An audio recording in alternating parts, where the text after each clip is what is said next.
Assalamualaikum warahmatullahi wabarakatuh.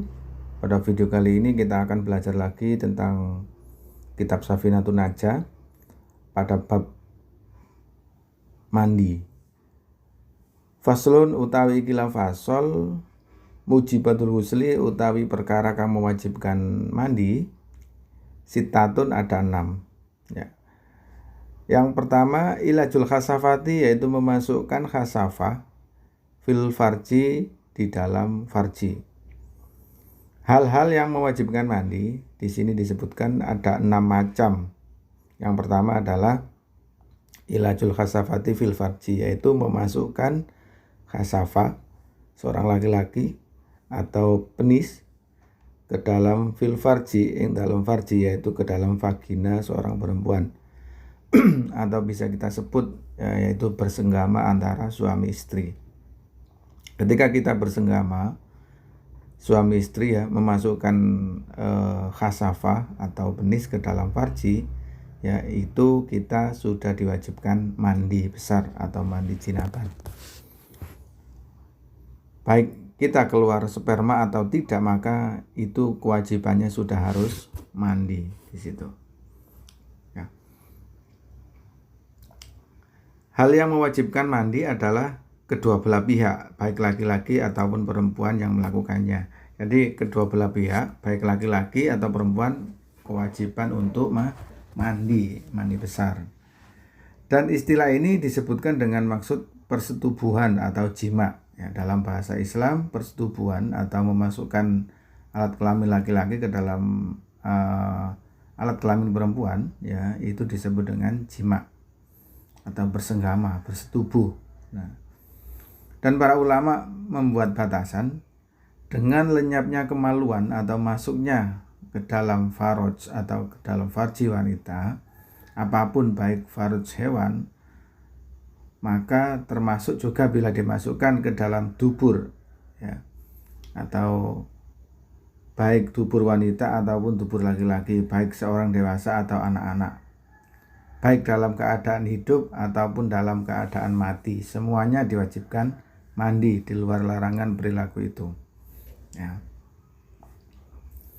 Oke, disebutkan bahwa yang dimaksud dengan memasukkan alat kelamin laki-laki dan alat ke dalam alat kelamin perempuan adalah disebut dengan jima. Dan para ulama memberi batasan, ya, dengan lenyapnya kemaluan, ya, seorang laki-laki karena masuk ke dalam vagina seorang perempuan, termasuk juga bila dimasukkan ke dalam dubur, ya, dubur itu adalah alat pembuangan yang belakang, ya, atau anus mungkin, ya, baik dubur wanita ataupun laki-laki, ya, baik seorang dewasa atau anak-anak, dan dalam keadaan hidup ataupun keadaan dalam mati, semuanya mewajibkan mandi. Nah, itu harus mandi baik di luar larangan perilaku itu. Hal yang sama berlaku juga untuk wanita, di mana bila farojnya dimasuki oleh kemaluan laki-laki, baik dewasa atau anak-anak kecil, baik kemaluan manusia maupun kemaluan hewan, baik dalam keadaan hidup atau dalam keadaan mati, termasuk juga bila dimasuki duburnya, semuanya mewajibkan mandi. Di luar masalah tersebut, larangan perilaku itu. Semua yang disebutkan di atas termasuk hal-hal yang mewajibkan mandi meskipun tidak sampai keluar air mani. Dalil Rasulullah SAW an Aisyah radhiyallahu anha anna Rasulullah SAW qala idzal taqal khitanani aw masul khitanil wajabal husli fi'latahu ana wa Rasulullah faqti salani. Nah, dari Aisyah radhiyallahu an bersabda, bila dua kemaluan bertemu atau bila kemaluan menyentuh kemaluan yang lainnya, maka hal itu mewajibkan mandi jinabah. Aku melakukannya bersama Rasulullah dan kami mandi. Nah, ini. Hadis kedua disebutkan an Abi Hurairah radhiyallahu an qala Rasulullah sallallahu alaihi wasallam idza jalasa baina su'aibihal arba summa jahdaha faqad wajabal huslu muttafaqun alaih. Wazatal muslimu wa alam yang zil. Dari Abi Hurairah radhiyallahu an, Rasulullah sallallahu alaihi wasallam bersabda, bila seorang duduk di antara 4 cabangnya kemudian bersungguh-sungguh menyetubuhi, maka sudah wajib mandi. Dalam riwayat Muslim disebutkan meskipun tidak keluar mani. Allah berfirman dalam Al-Quran, wa in kuntum junuban fattahharu, dan jika kalian junub maka mandilah. Nah, jika kalian bersetubuh jinabat maka mandilah, sucikanlah. Nah, Al-Maidah ayat 6. Nah, yang kedua, wa khurujul mani, dan keluar mani. Nah, di sini disebutkan hal yang mewajibkan mandi yang kedua adalah wa khurujul mani, keluar mani. Mani atau sperma, ya. Jika kita keluar mani atau sperma baik laki-laki atau perempuan, maka kita diwajibkan untuk mandi jinabat, ya. Baik keluarnya dengan sebab bermimpi, dalam keadaan tidur, atau keluar dalam keadaan terjaga, tetap diwajibkan mandi. Begitupun keluar mani tidak disengaja atau disengaja, tetapi tetap wajib mandi. Keluar mani baik dalam mimpi, kemudian mimpi basah, kemudian keluar sperma, maka dia juga sudah wajib mandi. Baik disengaja atau tidak disengaja, maka juga dia harus mandi. Nah, ini ciri-ciri sperma itu ada 4 macam disebutkan di sini. Yang pertama adalah baunya bagaikan adonan roti atau seperti manggar kurma. Nah, itu yang pertama. Yang kedua, warnanya bagaikan warna putih telur, ya, agak keputih-putihan, keluar dengan menyemburat atau muncrat. Nah, ini ciri-cirinya sperma. Yang keempat, keluarnya terasa nikmat dan enak. Semua sperma keluarnya nikmat dan enak. Maka jika keluar seperti itu, maka kita wajib mandi. Sabda Rasulullah SAW, an Abi Sa'id Khudri radhiyallahu an qala Rasulullah SAW, al-ma'u minal ma'i, rawal Muslim, wa usluhu fil Bukhari.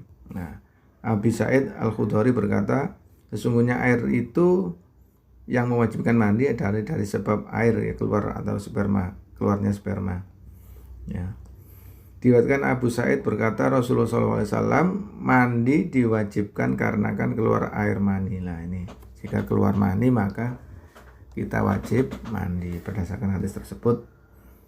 Diriwayatkan dari Ummu Salamah bahwa Ummu Salamah berkata, wahai Rasulullah SAW, tidak malu tentang masalah kebenaran. Apakah wanita wajib mandi apabila dia bermimpi?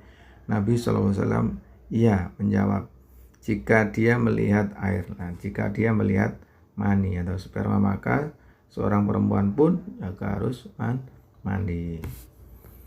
Yang ketiga, wal khaitu, dan khaid, ya. Wal khaitu, khaid ini untuk yang perempuan, ya. Ketiga adalah khaid. Darah khaid atau menstruasi adalah darah yang keluar dari kondisi perempuan sehat, tidak dalam keadaan setelah melahirkan. Warna darahnya merah pekat dan panas. Nah, ini haid juga harus mandi, mewajibkan mandi. Maksudnya ketika orang itu sudah tidak keluar darah haid lagi, misalkan masa menstruasi adalah 1 minggu. Ketika 1 minggu selesai, ya, maka orang tersebut, ya, harus melakukan mandi jinabat atau mandi besar untuk mensucikan diri. Nah, ini Allah Subhanahu wa taala berfirman, wa yas'alunaka 'anil mahid qul huwa adza fa'tazilun nisaa fil mahid wa la taqribuhunna hatta yadhurna fa idza tatahharna fa'tuhunna min haitsu amarakumullah. Artinya, mereka bertanya kepadamu tentang haid, katakanlah haid itu adalah suatu kotoran atau najis. Oleh sebab itu hendaklah kalian menjauhkan diri dari wanita di waktu haid. Dan janganlah kalian mendekati atau melakukan jima dengan mereka yang sedang haid, sebab sebelum mereka bersuci. Apabila mereka telah bersuci atau sudah mandi, maka datangilah, jimaklah mereka itu di tempat yang diperintahkan Allah kepada kalian. Surat Al-Baqarah ayat 222. Nah, jadi pada ayat tersebut disebutkan bahwa larangan untuk menggauli seorang istri yang sedang haid, ya, sedang mengeluarkan darah haid. Nah, di situ diharamkan ketika istri sedang haid tidak boleh dijima atau digauli. Dan setelah haidnya selesai, maka dia diwajibkan mandi. Ketika dia sudah suci, maka diperbolehkan kembali untuk dikumpuli atau dizima secara suami istri.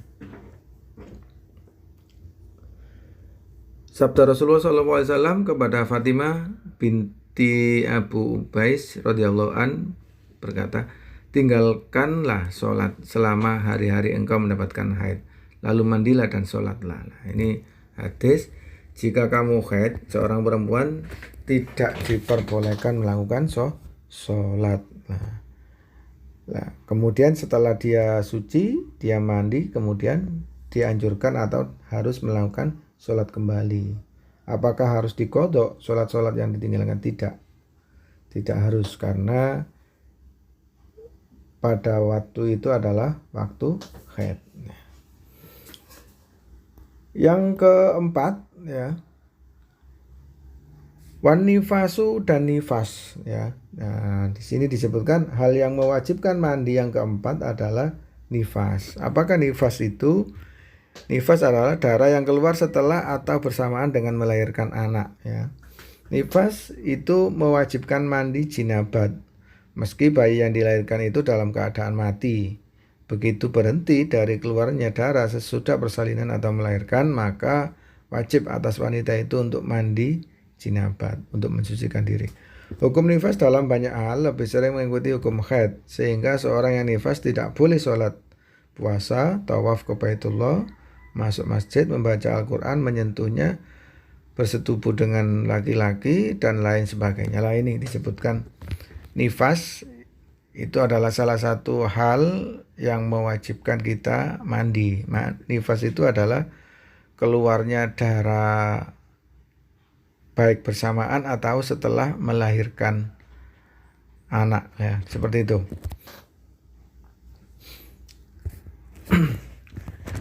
Yang kelima adalah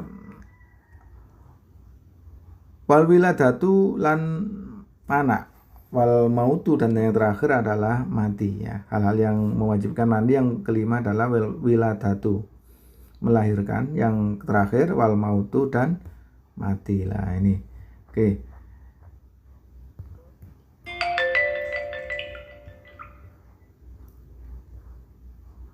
Ya, kelima, melahirkan walaupun tidak keluar darah. Seorang wanita yang melahirkan anak, meski anak itu dalam keadaan mati, maka wajib atasnya untuk melakukan mandi jinabah, ya. Bahkan meski saat melahirkan itu tidak ada darah yang keluar, artinya tidak mengalami nifas, namun tetap wajib atasnya melakukan mandi lantaran persalinan yang dialaminya.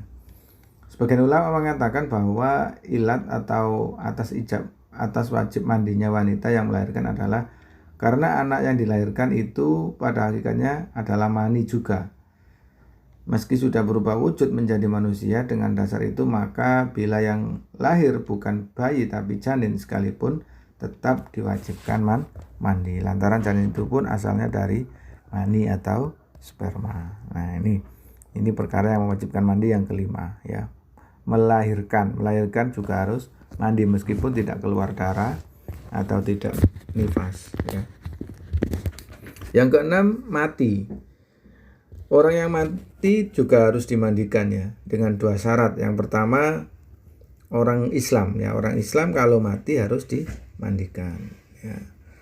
Yang kedua, syarat yang dibolehkan dimandikan adalah, yang pertama adalah bukan mati syahid. Nah, kalau mati syahid ini tidak dianjurkan, ya, untuk dimandikan, ya, dengan berbagai macam alasan, ya. Karena orang mati syahid itu langsung masuk surga, insya Allah seperti itu. Maka dia tidak perlu disucikan, dia langsung dikubur dalam keadaan apapun itu. Misalkan pas waktu perang, ya, maka ketika dia dinyatakan mati syahid, maka dia langsung dikubur, tidak usah dimandikan. Nah, seperti itu. Jika orang kafir atau orang yang mati syahid, maka tidak wajib atau tidak boleh dimandikan. Diriwayatkan dari Ibnu Abbas radhiyallahu an bahwasanya Rasulullah SAW bersabda, dalam keadaan berihram terhadap seorang yang meninggal terpelanting atau oleh untanya, mandikan dia dengan air dan daun bidara. Ini hadisnya. Oke, itu tadi tentang kewajiban mandi ya. Saya ulangi, hal-hal yang mewajibkan mandi itu ada 6 macam, teman-teman. Yang pertama adalah ilajul khasafati fil farji, yaitu memasukkan khasafah ke dalam farji perempuan. Yang kedua adalah wa khurujul mani, dan keluar mani atau sperma. Yang ketiga yaitu wal khaidu, dan khaid. Bagi seorang perempuan yang khaid maka dia wajib mandi kalau sudah suci. Kalau sudah tidak keluar haid maksudnya. Wan nifasu, dan nifas atau darah yang keluar ketika melahirkan atau bersamaan ketika melahirkan, maka orang ini jika tidak keluar maka diwajibkan mandi atau bersuci dengan mandi. Yang kelima wal wiladatu, lan melahirkan baik itu janin atau sudah berupa anak, baik mati atau hidup, maka dia tetap kewajiban mandi. Yang terakhir wal mautu, dan mati, yaitu orang yang mati juga harus dimandikan atau disucikan. Oke teman-teman, itu tadi hal-hal yang mewajibkan mandi yang bisa saya sampaikan. Semoga bermanfaat, bisa menambah wawasan kita tentang kewajiban kita dalam melaksanakan perintah-perintah Allah, ya, dalam melaksanakan dan menjalani agama Islam. Semoga bermanfaat. Saya akhiri, mohon maaf bila ada salah kata atau kekurangan. Ihdinas siratal mustaqim. Assalamualaikum warahmatullahi wabarakatuh.